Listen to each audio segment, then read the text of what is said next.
Hi, Haley. Hello. Let's talk a little bit about what are the concerns that brought you into therapy today?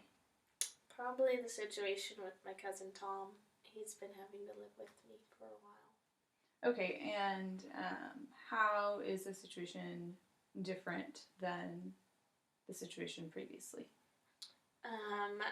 Well, since he's been getting into trouble, he had to move in with me. Mm-hmm. So we've always had this cousin, fun-loving relationship, and now I'm kind of his mother.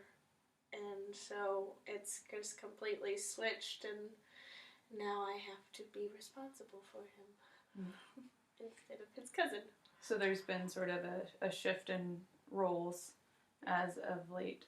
What would you say is the primary problem in your current situation with Tom? I guess we just always have to check on him and make sure he's staying out of trouble, and it's because he doesn't really respond because he doesn't think he needs to. Mm-hmm. So just us worrying about him all the time, and I'm sure that annoys him. So it's just a whole circle.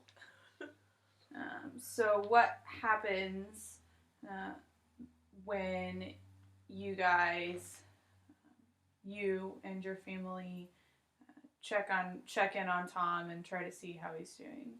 He gets annoyed and he's like, "Well, I'm just at my friend's house. Why does it matter what I'm doing?" And has he always behaved like that when people checked in on him, or is this different?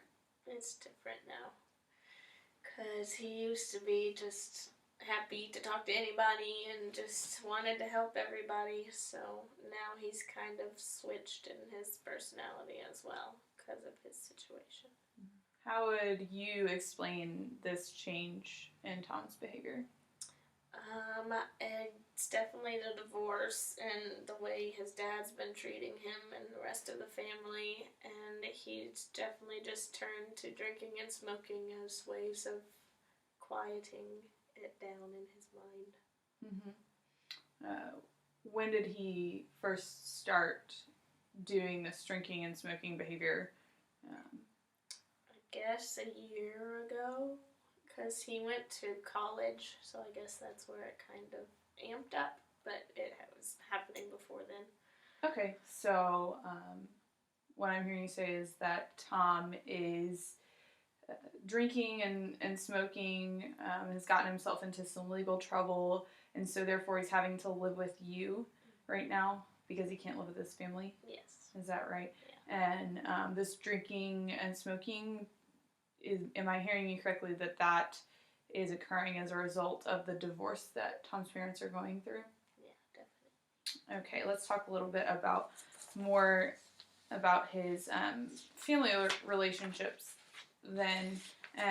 Who would you say that Tom is closest to? I would say his mom, but I guess since he's living with me, I guess it's kind of me and her now. Okay, so that relationship has shifted a little bit? Yeah. And you said before that his drinking and smoking is kind of at the core of the problem of people worrying about him. Is that right? Yeah. So who acts up most upset when Tom goes out drinking and smoking and nobody hears from him? It's usually my mom, even though she doesn't even live here, but she's here right now, and so she gets all riled up because she thinks Tom's mom isn't doing anything to check on him, and then she gets her all riled up, and then everybody's freaking out. So you'd say that your mom reacts first and most strongly to the situation? Yeah. What about who would you say that is least convinced that there's a problem in the situation? Probably Tom. Probably Tom? Yeah. Okay. And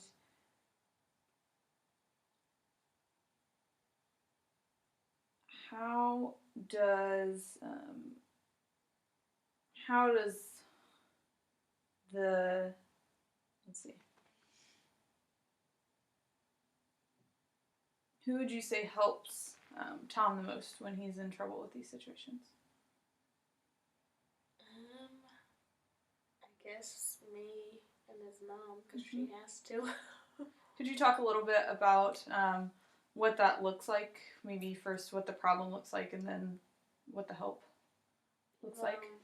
When Mom gets all worried because he's not responding, I'm the one that kind of calms her down. And then, because I don't know if he's not drinking, but I know he's not smoking since he's in legal trouble. He can't.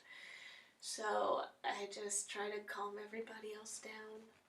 And then I'll talk to Tom and be like, hey, you need to start talking to us since you're living with us. And they're going to be worried about you because you are in trouble. Mm-hmm. Sounds like you have to play the role of the peacemaker a lot in your family then. Okay, well, our time is about up for today, Haley, but thank you for coming in, and I will talk to you soon about all of this. It's terrible.